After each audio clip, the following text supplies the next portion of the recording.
दोस्तों ये ड्रीम युगा का इंजन है। ड्रीम युगा एक्स प्रो का इंजन सेम होता है। तो इसका हम पिनियन पहले से बैठा कर रखे हैं। तो पिनियन का वीडियो अलग से है, आप उसे देख सकते हैं। तो वीडियो लंबी हो जाएगी, इसलिए मैंने पिनियन का वीडियो अलग से बनाया है। तो इसका इंजन को हम फिटिंग करेंगे, ठीक है। तो इंजन फिटिंग कर लिया, पूरा ये चेंबर वगैरह हम वॉश कर लिए हैं। अब हम इसमें क्रैंक बैठाएंगे, सारा चीज़ इधर हमारा कंप्लीट है। इसमें हम क्रैंक बैठाएंगे।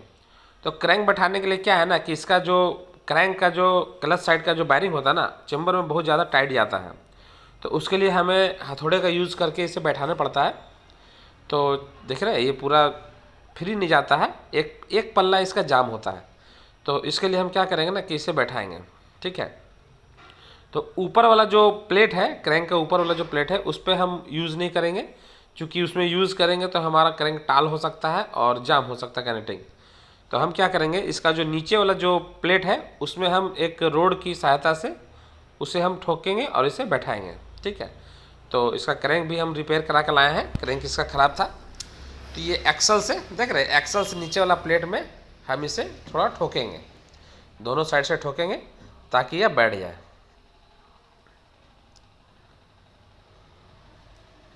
दोनों साइड से ठोक ठोक कर इसे बैठा देंगे। और जब हम इसे निकालते हैं ना, तो क्या होता है कि उसका जो मेन शाफ्ट है उसमें नहीं ठोकर मारना है, चोट मारना है आपका बैरिंग में। नहीं तो अगर उसमें आप चोट मारोगे तो आपका वो बैंड हो सकता है। तो इस चीज़ का, छोटा मोटा चीज़ का ध्यान रखें। तो इसे हम पहले बैठा लेते हैं। और हम किस तरह बैठाते हैं, अगर आप लेथ वाले के पास लेकर जाओगे तो वो बैठा देगा, लेकिन आप अपना गैरेज में अगर बैठाना चाहते हैं तो आपको इसी तरह बैठाना होगा, ठीक है। ये एक्सल है, एक साइन का रियर एक्सल है। आप सुपर स्प्लेंडर वगैरह जिसका नीचे वाला जो फेस है ना वो बड़ा होना चाहिए, और उससे आप ठोक ठोक कर इसे बैठा सकते हैं, ठीक है। तो हम इसे ठोक ठोक कर बैठाते हैं। ये लगभग लगभग बैठ ही गया है, पूरा नहीं बैठा है, थोड़ा सा और बचा हुआ है। तो इससे चोट मारकर बैठाना पड़ता है। सिर्फ ये ड्रीम युगा एक्स प्रो इसी में होता है और किसी गाड़ियों में नहीं होता है, क्योंकि इसका जो चेंबर है ना वो क्लच साइड वाला चेंबर में बैरिंग बहुत ज़्यादा टाइट रहता है। तो इसका भी ध्यान रखना पड़ता है कि बैठाना कैसे है। बहुत लोग शाफ्ट में ही ठोक ठा के बैठा देते हैं, उससे थ्रेड वगैरह भी मार खा जाता है और क्रैंक भी मार खाने का चांसेस रहता है। तो बैठ गया, हल्का सा और बचा हुआ है। चलिए हम इसे हल्का सा और बैठा लेते हैं। अब चारों तरफ से आपको मारना है क्रैंक का नीचे वाला पल्ला में, नीचे वाला पल्ला में चारों तरफ से मार के हम क्रैंक को बैठा देंगे। और ये सुनिश्चित कर लेंगे कि ये बैठ गया है, ठीक है। बीच में कोर नहीं बचा होना चाहिए, चेंबर में गैप नहीं होना चाहिए, बैरिंग और चेंबर के बीच में गैप नहीं होना चाहिए। इस चीज़ों को ध्यान रखना है। ये हो गया मेरे ख्याल से कंप्लीट। तो क्रैंक हमारा बैठ गया है। और अब हम क्या करेंगे कि इसका जो चेंबर में पैकिंग नहीं होता है, ठीक है। तो पैकिंग नहीं होता है तो हम सुलेशन लगाएंगे। यहाँ पर रेसी बॉन्ड का यूज़ करते हैं, बहुत लोग बहुत तरह के सुलेशन का यूज़ करते हैं, उसका यूज़ करेंगे। और हम इस किक को भी बैठा लेते हैं। इसका जो ड्रीम युगा का किक है ना, वो किक का स्प्रिंग अंदर से होता है, बाहर से नहीं होता है। तो चलिए इधर हमारा कंप्लीट हो गया। अगर आप फर्स्ट टाइम खोल रहे हो इंजन वगैरह, तो आपको ज़रूरी नहीं है कि पिनियन आप निकालो, आप पिनियन लगे हुए भी वॉश करके लगा सकते हो। और अगर गियर में प्रॉब्लम है तभी खोलो, ज़रूरी नहीं कि आपको खोलना, क्योंकि वाशर वगैरह गिर गार जाएगा तो आपको प्रॉब्लम होगा। तो चलिए हम इसमें बॉन्ड लगा देते हैं, रेसी बॉन्ड चारों तरफ से, और लगाकर इसे फिटिंग कर देते हैं। इधर हम लगा दिए।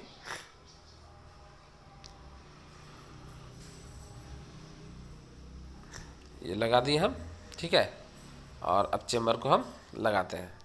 तो चेंबर लगाने से पहले ये ध्यान रखना कि कोई भी पार्ट्स वगैरह हम छोड़ने तो नहीं रहे हैं, नहीं तो फिर हमें दोबारा खोलना पड़ेगा। चलिए अब हम चेंबर को बैठा देते हैं।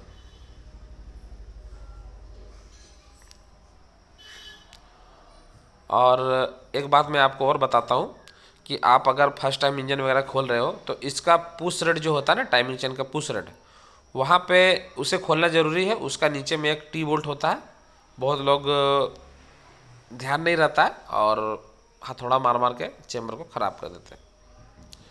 तो चलिए हम इसको सारा नट बोल्ट को लगा देते हैं। सारे टी बोल्ट को टाइट कर देते हैं और टाइट करके फिटिंग कर देते हैं। ठीक है, ये वाइल सील ऊपर हो गया, इसे लगा देते हैं। वो फिटिंग करने टाइम क्या होता है ना, वाइल सील का जो कोर है ना ऊपर चढ़ जाता है, तो उसे हम नुकीली चीज़ से अंदर कर देते हैं। कटेगा नहीं, ऐसा नहीं कि वो कट जाता है, कटेगा नहीं।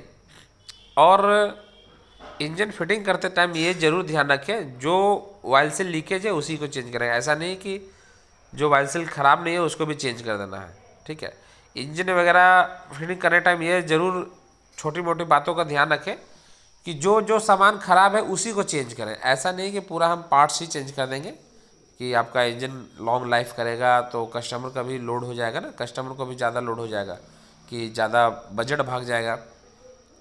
तो इंजन वगैरह बनाते टाइम ये छोटी मोटी बातों का ध्यान रखें कि जो चीज़ ख़राब है उसी को चेंज करें। जो चीज़ ख़राब नहीं उसे चेंज करने की कोई ज़रूरत नहीं है। इससे आपका क्या होगा ना, कस्टमर भी खुश रहेगा और आपका कस्टमर भी बना हुआ रहेगा कि आपका बजट के अंदर में काम हो रहा है।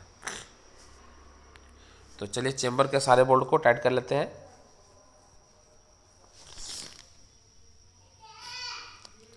सारा चेम्बर का टी बोल्ट को टाइट कर लेंगे और टाइट करके फिर क्लच कवर को फिट करेंगे। ठीक है, चलिए हम इसको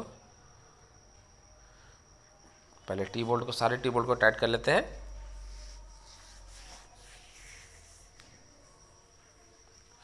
ज़्यादातर मैं इंजन जब भी फिटिंग करता हूँ ना तो नाइट में ही करता हूँ, दिन में नहीं करता हूँ, क्योंकि नाइट में खाली रहता है।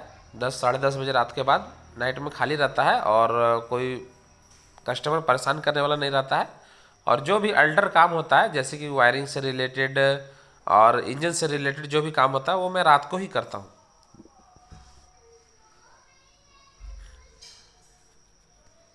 चलिए ये सारे बोल्ट को हम कस दिए हैं, टी बोल्ट को।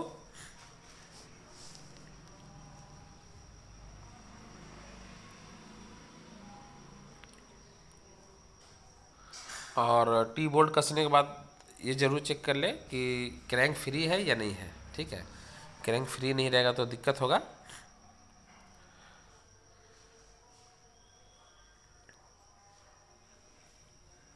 चलिए ये सारे टी बोर्ड को चेक कर लेते हैं। हम लोग जब कभी भी इंजन वगैरह फिट करते हैं ना तो 5,000 6,000 से ऊपर बजट नहीं जाता है। अगर फुल इंजन बनाओ तो 5,000 6,000 काफ़ी है। अगर कुछ गियर वगैरह का काम है तो जो ओपिनियन का चार्ज है वो बढ़ेगा आपका, किक शाफ्ट वगैरह ख़राब है तो उसका भी बढ़ सकता है। और ऐसा नहीं है कि सारा इंजन बनाने में आपको 10,000 20,000 रुपये ही लगे। हम लोग तो R15 का 10-12 हज़ार में इंजन कंप्लीट कर देते हैं।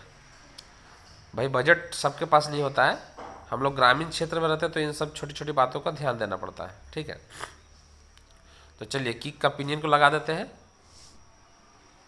हम लोग इसे रिजिड बोलते हैं, सब लोग अलग अलग तरह से अलग अलग नाम बोलते हैं। तो चलिए हम इसको फिटिंग करते हैं। ठीक है, इधर से हमारा सारा चीज़ हो गया। अब क्लच साइड में कुछ भी झोल झाल नहीं है इसका, बस गियर शाफ्ट को लगाना है और जीपीटी लगाना है और क्लच होजिंग क्लच प्लेट वगैरह लगाना है। तो चलिए फटाफट से इसको लगा देते हैं।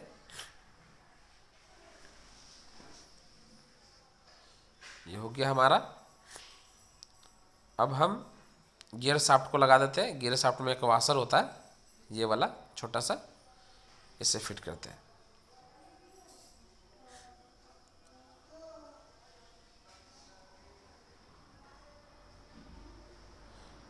ये लग गया।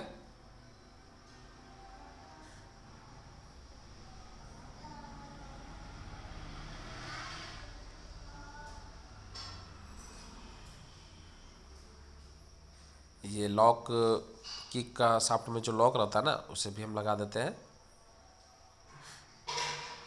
चलिए इधर से हमारा सारा काम हो गया। और अब हम इसमें एक वाशर डालेंगे, उसके बाद चाबी डालेंगे की, उसके बाद जीपीडी को डालेंगे। ठीक है, तो चलिए ये कहाँ रखा हुआ है, ये यहाँ पे है, ठीक है। तो चलिए हम इसको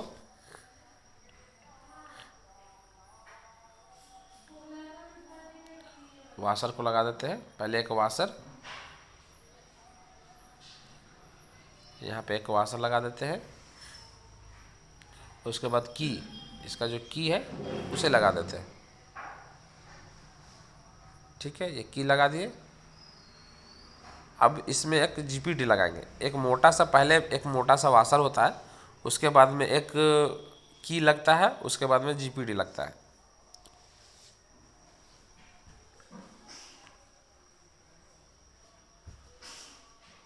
ये हो गया।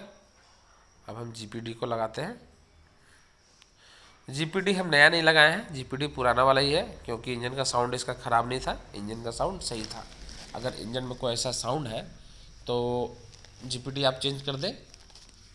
अगर गनगनाहट की आवाज़ है तो आप जीपीडी चेंज कर दें, अगर गनगनाहट की आवाज़ नहीं है तो जीपीडी चेंज करने का कोई ज़रूरत नहीं है।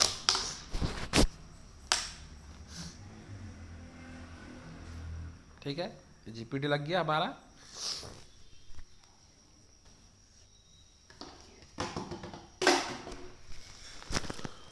अब हम क्लच को फिट करेंगे। इधर हमारा सारा चीज़ हो गया। तो सबसे पहले हम क्लच बूस्ट को लगाएंगे। ये क्लच बूस्ट है। उसके बाद क्लच हाउजिंग हो गया, क्लच हाउजिंग। और अब हम इसमें क्लच प्लेट और ये डालेंगे। उसके बाद यहाँ पर एक वाशर होता है, ठीक है। क्लच हाउजिंग लगाने के बाद एक वाशर होता है बड़ा सा, उसे डालना है। ये वाशर डाल दिए हम, ठीक है। ये वाशर हो गया।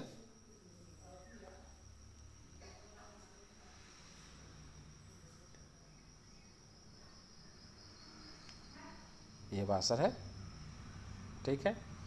उसके बाद में इसका हब और centre, hub, centre, pressure plate और क्लच प्लेट, ये सारी चीज़ों को डालना है। तो क्लच प्लेट लेकर आते हैं दुकान से। हब सेंटर इसका सही है, और अगर वो घिसा हुआ रहता तो उसे हमें चेंज करना पड़ता।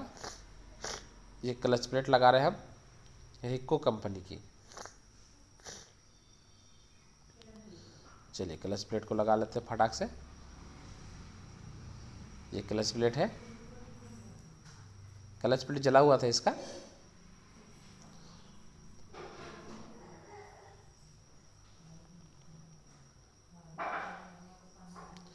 क्लच प्लेट लगा लेते हैं। ये हो गया हमारा हब, एक क्लच प्लेट, एक प्रेशर प्लेट, 4 क्लच प्लेट और 3 प्रेशर प्लेट, है ना। तो ये हो गया क्लच प्लेट, प्रेशर प्लेट, फिर क्लच प्लेट और प्रेशर प्लेट। इन सभी को बारी बारी से लगा देना है। और ये क्लच प्लेट और ये सेंटर, सेंटर को देख लेंगे, ये बैठना चाहिए ग्रुप में। चलिए अब हम इसको टाइट कर लेते हैं।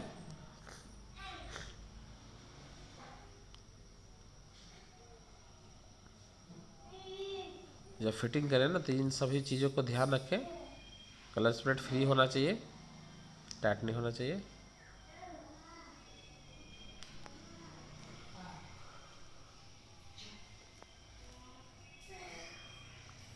चलिए क्लच नट को लगा देते हैं।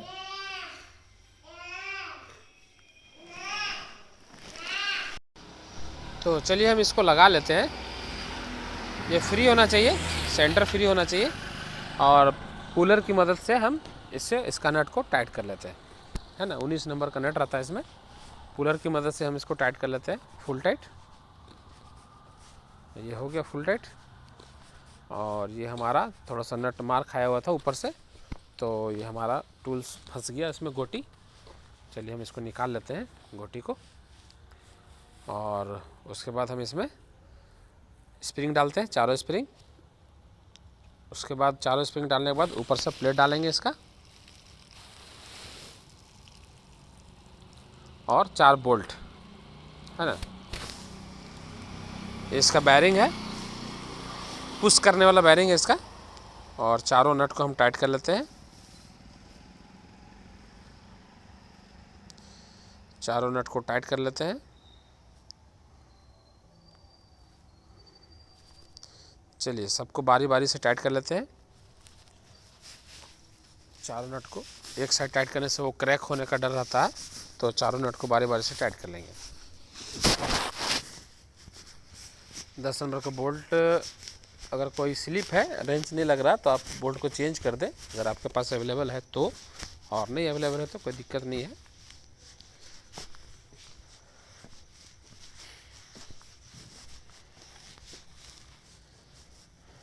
चलिए चारों बोल्ट को हम अच्छे तरीके से टाइट कर लेते हैं। तो इसका हम क्लच प्लेट सिर्फ लगाए हैं, इसमें हब सेंटर सही था तो हब सेंटर नहीं लगाएं। जो चीज़ सही है उसे चेंज नहीं करना, जो ख़राब है सिर्फ उसे ही चेंज करना है ना।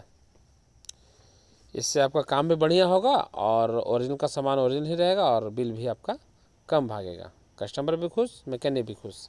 ठीक है। उसके बाद यहाँ पर हम बैलेंसर डालेंगे। बैलेंसर डालेंगे यहाँ पे, और इसको फोगल फिल्टर भी बोलते हैं।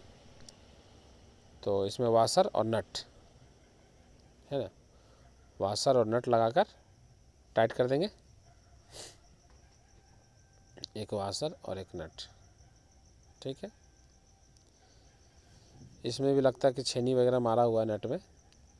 चलिए नट को हम टाइट कर लेते हैं गोटी से। हमारे पास नट नहीं तो हम चेंज कर देते हैं, मेरे पास नट नहीं है। हालांकि ये ज़्यादा ये नहीं है, ज़्यादा मार खाया हुआ नहीं है, ये हमारा रेंज पकड़ रहा है इसमें, मतलब ज़्यादा मार खाया हुआ नहीं है। चलिए अब हम इसमें गोटी को बैठाकर, गोटी पकड़ लिया, अब हम इसको फुल टाइट कर लेते हैं।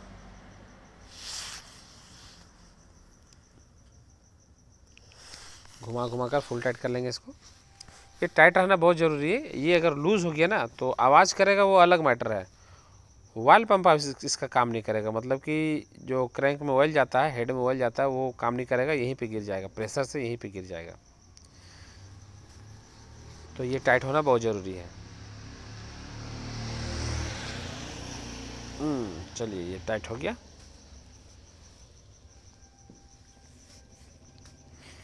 और ये हमारा गोटी फंस गया इसमें, थोड़ा सा नट मार खाया होता ना, इसलिए इसमें अटक गया। चलिए हम इसको निकाल लेते हैं, पहले निकाल लेते हैं, उसके बाद आपको आगे का ये दिखाएंगे। अब हमको इसका गोटी निकाल कर यहाँ पर से प्लेट को लगाना है। ये प्लेट इसका हम लगा दिए है ना। यहाँ पर एक पैकिंग रहेगा और ऊपर का प्लेट लगाकर 3 इसमें बोल्ट रहता है, 3 ठो 10 नंबर का बोल्ट रहता है, 3 को उसको लगा देंगे। सेंटर होना चाहिए, सेंटर करके तीनों बोल्ट लगा देंगे। अगर सेंटर नहीं हो रहा ना तो इसको प्लेट को घुमा लें। अगर सेंटर नहीं हो रहा तो प्लेट को घुमा कर टाइट करें, और सेंटर हो रहा तो कोई दिक्कत नहीं है। ये हमारे यहाँ पे सेंटर आया और हम इसको लगा लेते हैं। तो इधर सारा चीज़ हमारा कंप्लीट हो गया।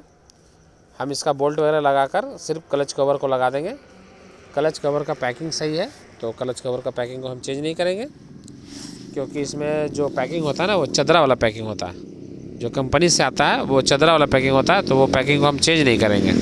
ठीक है। और क्लच कवर को लगाकर फिर हेड ब्लॉक को डालेंगे और बस हमारा काम ये कंप्लीट हो जाएगा।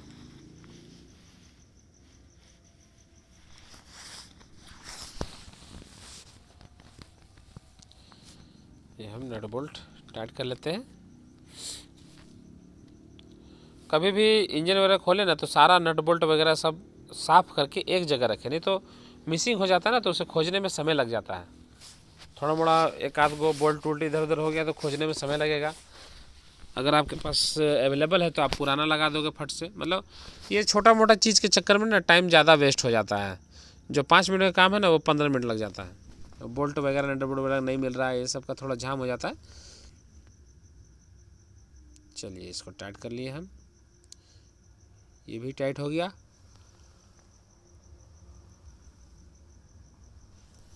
ये भी टाइट हो गया,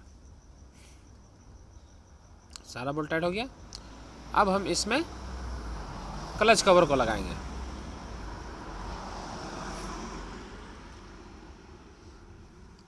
इधर हमारा कंप्लीट हो गया, ये पूरा फुल्ली कंप्लीट हो गया। अब हम क्लच कवर को लगाएंगे। इसका जो पूसर है उसमें ग्रीस डाल देंगे थोड़ा, ताकि वह चिपका हुआ रहे क्लच कवर में, नहीं तो वो गिर जाएगा तो फिर फिटिंग होने में दिक्कत होगा। और तो क्लच पूसर जो होता है उसमें हम थोड़ा ग्रीस लगा के इसको फिटिंग कर देंगे। चलिए क्लच कवर को फटाफट से डाल लेते हैं।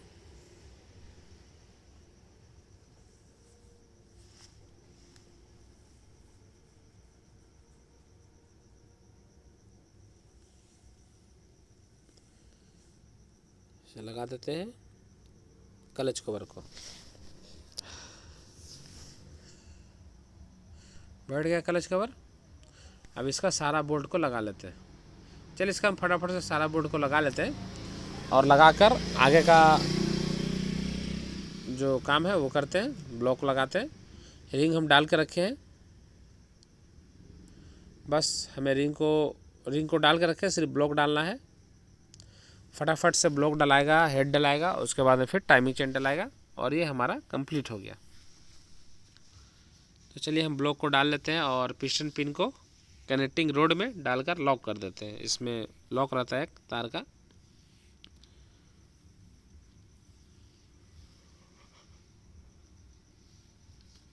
कपड़ा इसलिए डालते हैं ना ताकि लॉक छटक के अंदर ना घुस जाए। पता चला लॉक छटक कर अंदर घुस गया और फिर हमें दोबारा खोलना पड़ जाए अगर लॉक ना निकले तो। अगर नहीं निकालेंगे तो पिनियन वगैरह में चल जाएगा, तो उसमें भी दिक्कत है। तो इसका लॉक लगाकर ब्लॉक को बैठा देते हैं। उसके बाद इसका हेड और ऊपर का कैप 12 नंबर, इसमें 12 नंबर स्टेक में बोल्ट लगेगा, सॉरी नट रहेगा 12 नंबर का। ये मेरे से भी नहीं लग रहा कि छटक जा रहा बार बार।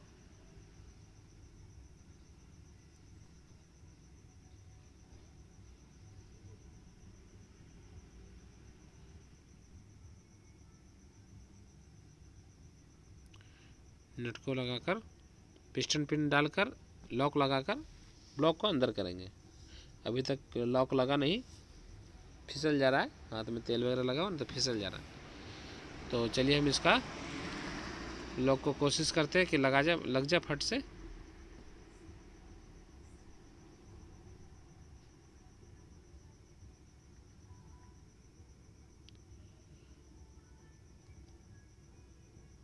सिर्फ इसका पिस्टन पिन लॉक को लगाकर और बाकी की चीज़ को आगे करेंगे। टाइमिंग चेन वगैरह रेडी है, सिर्फ डालना है उसे।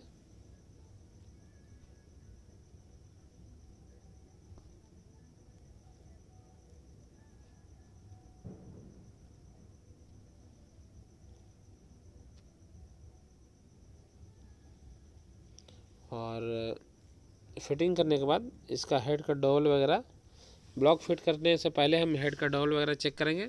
उसके बाद ब्लॉक का डोल वगैरह सब चेक कर लेंगे। डोल होना चाहिए, नहीं होगा तो फिर दिक्कत होगा आप ही को।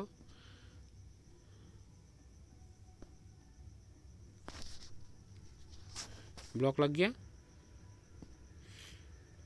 चलिए ये हमारा ब्लॉक लग गया। उसके बाद सिर्फ हेड बचा। ब्लॉक हमारे यहाँ ऐसे कंप्लीट हो गया। अब सिर्फ इसका हेड में पैकिंग डालेंगे और दो हेड बूस्टर होता है वो डालेंगे और हेड डाल देंगे।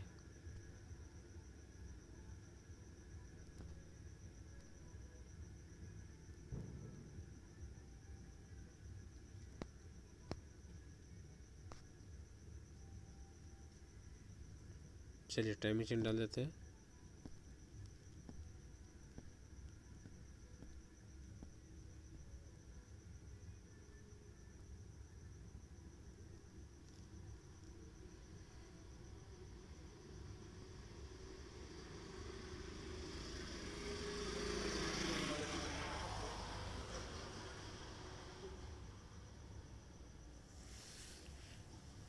इधर हमारा कंप्लीट हो गया, रोलर भी लगा दिए और डोवल भी लगा दिए। ठीक है, हेड में तिरछा तिरछा 2 डोवल होता है, ये डोवल भी मेरा लग गया। स्प्लेंडर वाला ही डोवल रहता है इसमें। ये हो गया। अब हम क्या करेंगे ना, इसका हेड को लगाएंगे। इधर हमारा सारा काम हो गया, अब सिर्फ हेड को लगाना बचा है। ये हेड हमारा कंप्लीट है, वाल वगैरह सब लगा हुआ है, लगाए हैं, लगा हुआ नहीं है, वाल वगैरह सब लगाए हैं। बस ये बैठ गया। अब चारों नट को टाइट कर लेंगे और साइड में 2 8 का टी बड़ा बोल्ट होता है उसको टाइट कर लेंगे।